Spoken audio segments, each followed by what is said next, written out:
성경 전체를 관통하는 주제는 구원입니다. 성경은 하나님께서 어떻게 사람을 구원하신지를 말씀해 주고 있는 책이죠.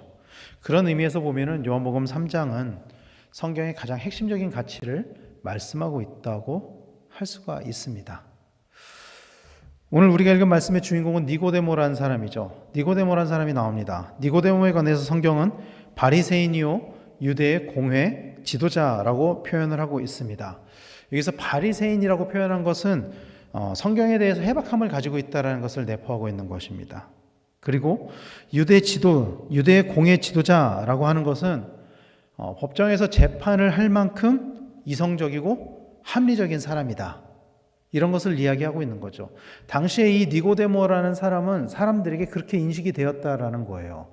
이성적이고 합리적이면서 성경에 대해서 아주 해박한 사람. 그런 니고데모가 왜 오밤중에 예수님을 찾아왔을까요?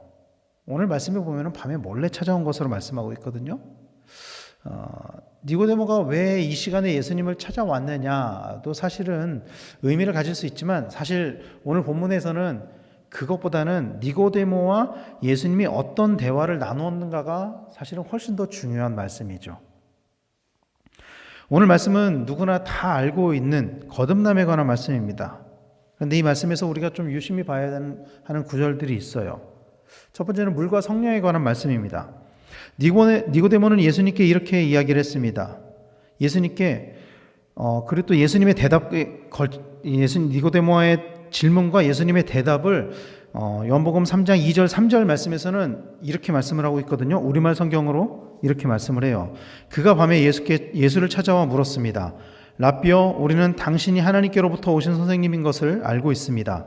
하나님께서 함께 하시지 않는다면 선생님이 행하신 그런 표적들을 아무도 행할 수 없기 때문입니다. 예수께서 그에게 이렇게 말씀하셨습니다. 내가 진실로 진실로 내게 말한다.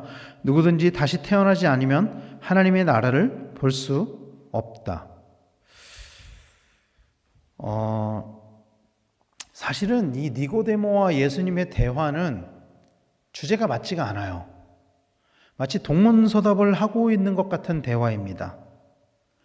그래서 사실 이 대화 가운데는 하나의 문장이 생략이 되어 있어요. 의미적으로 보면은 그 문장은 이거예요. 영생을 얻기 위해서 내가 무엇을 해야 합니까? 니고데모가 이런 질문을 하지 않았거든요. 그런데 예수님의 대답의 취지는 마치 니고데모가 이런 질문을 한 것과 같은 대답을 하고 있단 말이죠. 사실 당시 바리새인들은 예수님의 표적에 관해서는 인정을 했었던 것 같아요. 그러나 예수님을 믿는 것에 관해서는 회의적이었습니다. 예수님을 믿지는 않았다는 거죠. 예수님이 행하시는 그 표적은 그래 인정할 수 있어. 그렇지만 그렇다고 해서 예수님을 믿는 것은 아니었다라는 거예요. 그런 니고데모는 바리새인들의 그런 일반적인 인식을 넘어서서 사실은 니고데모 안에는 영생에 이르는 부분에 대한 관심이 있었던 것 같아요. 이 영생에 대한 관심은 비단 니고데모에게만 있는 것은 아니었고 사실은 1세기 헬라 문화권에 광범위하게 퍼져 있었던 주제였기는 해요. 이 영생에 대한 관심이. 그런데 예수님을 찾아온 그 니고데모의 마음속에도 그런 관심이 있다는 것을 예수님이 알고 계셨던 것 같습니다. 오늘 우리가 읽었던 말씀 이전에 요한복음이 기록하고 있는 말씀의 주제는 뭐였냐면 이거예요. 하나님은 사람의 마음을 아신다. 하나님은 사람의 마음을 아신다. 그러면서 이 말씀이 이어지는 거거든요. 그러니까 니고데모의 마음속에 있는 이 영생에 대한 갈급함, 갈망, 궁금증 이것을 예수님께서는 알고 계셨고 그것에 관한 해답을 예수님께서 뭐라고 말씀하셨냐면은 다시 태어나야 한다. 이렇게 말씀을 하고 있는 거예요. 여기에서 다시를 뜻하는 헬라어 아노텐이라는 이 단어는 다양한 뜻을 가지고 있습니다. 어떤 뜻을 가지고 있냐면 이런 뜻을 가지고 있어요. 위로부터. 그리고 다시 한번. 그리고 새로. 이런 여러 가지 뜻을 가지고 있어요. 근데 니고데모는 이 예수님께서 말씀하신 다시 태어나야 한다라는 말에 이 아노텐이라는 단어를 어떻게 받아들였냐면은 새로 태어난다. 이런 문자적인 의미로 받아들였던 것이죠. 그런데 사실 본문에서 예수님이 니고데모에게 하신 이 아노텐이라는 단어의 의미는 새로라는 의미보다는 위로부터의 뜻이 강합니다. 위로부터. 이 거듭남은 위로부터 내려오는 거다. 즉 신약에서 말씀하는 구원과 은혜의 연관성을 말씀하고 있는 거예요. 이 말씀은. 사랑하는 성도 여러분, 구원은 은혜로 얻는 것이라는 것을 믿으시길 바랍니다. 절대로 우리의 공로만으로 구원을 얻을 수 없습니다. 그래서 오늘 본문에 숨겨져 있는 그 질문, 내가 어떻게 하여야 영생을 얻겠습니까? 라는 이 질문은 사실 잘못된 질문이에요. 왜냐하면 우리의 행위로, 우리의 공로로 구원을 얻을 수 없기 때문이죠. 구원은 오직 은혜로, 하나님의 공로로 얻을 수 있기 때문입니다. 우리의 공로만으로는 구원을 얻을 수 없어요. 그리고 오늘 본문에서 예수님께서는 다시 태어나기 위하여 물과 성령으로 거듭나야 한다라고 말씀하고 있는 것입니다. 물로 태어난다는 것은 물세례, 즉 현실교회를 의미하는 것이죠. 교회 공동체 안에서 거듭남이 일어날 수 있다라는 거예요. 공동체 안에서. 그리고 성령으로 거듭난다는 것은 하나님 나라를 말씀하는 것입니다. 위로부터 내려오는, 하나님 나라로부터 내려오는 그 하나님의 영으로 거듭나야 한다라고 분명히 말씀을 하고 있는 거예요.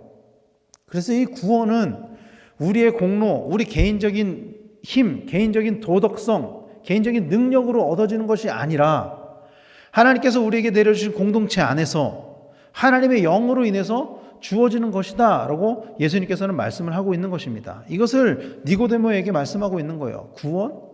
그것은 공동체 안에서 하나님의 영으로 일어날 수 있는 일이야. 영생은 그렇게 얻는 것이야. 믿으시길 바랍니다. 그리고 오늘 본문에서 두 번째로 언급하고 있는 중요한 내용은 바람에 관한 것입니다.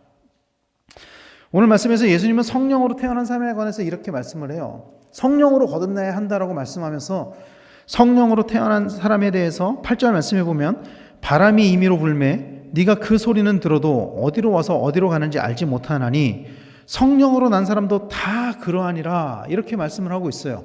성령으로 거듭나야 하는데 그러면 성령으로 거듭나는 게 뭐냐? 바람이 임의로 부는 것과 같이 성령으로 난 사람도 그러하다. 이렇게 말씀하고 있습니다. 그러면 왜 예수님은 여기서 바람을 언급했을까요? 왜 예수님은 성령을 바람으로 비유를 했느냐는 것입니다. 예수님은 성령의 기본적인 성질을 바람으로 비유를 했어요. 이 말씀을 알기 위해서는 우리는 창세기의 말씀을 봐야 합니다. 창세기 1장에 보면은 하나님이 천지를 창조하시는 장면이 나오죠. 창세기 1장 1절 2절 말씀을 우리말 성경으로 이렇게 말씀해요. 하나님께서 태초에 하늘과 땅을 창조하셨습니다. 그 땅은 형태가 없고 비어 있었으며 어둠이 깊은 물 위에 있었고 하나님의 영은 수면 위에 움직이고 계셨습니다. 이렇게 말씀을 해요. 여기서 하나님의 영이 수면 위에 움직이고 계셨다라고 말씀을 하고 있거든요. 하나님의 영이 이 하나님의 영으로 사용된 히브리어, 여기에서 하나님의 영으로 사용된 히브리어가 그 유명한 루아흐라는 단어입니다. 루아흐. 그리고 이 루아흐에는 또 다른 뜻이 하나 있죠. 바람입니다. 바람. 하나님의 영, 즉 성령을 뜻하는 이 단어와 바람을 뜻하는 단어가 같다라는 거예요. 그래서 예수님은 하나님의 영을 바람으로 표현하고 있는 것이죠. 그리고 예수님께서 성령에 관해서 이렇게 말씀하고 있는 거예요. 8절 말씀에 바람은 불고 싶은 대로 분다. 너는 그 소리를 듣지만 바람이 어디서 오는지 어디로 가는지 알지 못한다. 성령으로 태어난 사람도 모두 이와 같아. 바람은 불고 싶은 대로 분다. 성령으로 태어난 사람은 바람이 가는 대로 가는 것입니다. 바람이 불고 싶은 대로, 바람이 가는 대로. 성령으로 태어난 사람은 그런 사람이에요. 어디서 와서 어디로 가는지 모르지만 바람이 가는 대로 가는 것입니다. 바람이 인도하는 대로 가는 것입니다. 즉 성령으로 태어난 사람은 성령의 인도하심을 받는 사람이다. 이런 말씀인 것이죠. 내 뜻대로 살아가는 것이 아니라 성령님의 뜻대로 살아가는 것을 의미하는 것입니다. 내 안에 나를 죽이고 오직 성령으로 살아가는 것입니다. 그래서 이것을 사도 바울은 이렇게 말씀을 했었죠. 갈라디아서 2장 20절 말씀에 내가 그리스도와 함께 십자가에 못 박혔나니 그런즉 이제는 내가 사는 것이 아니요 오직 내 안에 그리스도께서 사시는 것이라. 내가 사는 것이 아니라 내 안에 그리스도가, 내 안에 성령이 사시는 것, 이것이 성령의 인도함을 받는 사람, 성령으로 거듭난 사람이다라는 것입니다. 사랑하는 성도 여러분, 지금 우리의 삶의 주인은 누구입니까? 내 삶의 주인이 내가 되면 우리는 반드시 망하게 되어 있습니다. 절대로 거듭날 수가 없습니다. 내 삶의 주인이 나라면. 오늘 내 삶에 가장 큰 영향력을 발휘하고 있는 것은 무엇입니까? 그것이 무엇인지는 모르겠지만 만약에 그것이 예수님이 아니라면 그것이 바로 나의 우상입니다. 하나님의 우상을 섬기는 것을 좋아하지 않으십니다. 하나님은 오직 하나님만을 바라보기를 원하십니다. 오늘 우리는 무엇의 인도함을 받으면서 살아가고 있습니까? 혹시 물질의 인도함을 받고 있습니까? 명예의 인도함을 받고 있습니까? 관계의 인도함을 받고 있습니까? 그 모든 것들을 다 내려놓고 오직 성령의 인도하심을 받는 우리 성도님들이 되시기를 간절히 축원합니다. 변화된 자의 삶을 살기를 간절히 축원합니다. 그래서 진짜 거듭남은요, 우리의 주인을 바꾸는 것입니다. 진짜 거듭남은 두 번째 모태에서 태어나는 것이 아니라 우리의 주인을 바꾸는 것입니다. 우리의 주인을 성령님으로, 우리의 주인을 예수님으로, 우리의 주인을 하나님으로 바꾸는 것입니다. 내 뜻대로 사는 것이 아니라 하나님의 인도하심 가운데 살아가는 것입니다. 사랑하는 성도 여러분, 성령의 인도하심을 구하며 그 하나님의 음성을 듣고 그 뜻에 순종하며 살아가시는 우리 성도님들이 다 되시기를 간절히 축원합니다. 그럴 때 하나님이 우리를 도우시고 우리의 모든 것을 책임져 주시는 거예요. 우리의 부족한 것들을 채워주시고 우리의 연약함을 인도해 주시는 것입니다. 우리의 주인을 온전히 주님으로 바꾸고 성령의 인도하심을 받아서 날마다 우리를 도우시는 그 하나님을 경험하는 우리 성도님들이 다 되시기를 간절히 축원합니다. 그리고 그로 말미암아 날마다 이 거듭남을 경험하면서 날마다 하나님 나라를 누리면서 살아가시는 우리 강변교회 성도님들 다 되시기를 예수님의 이름으로 간절히 축원합니다. 기도하겠습니다.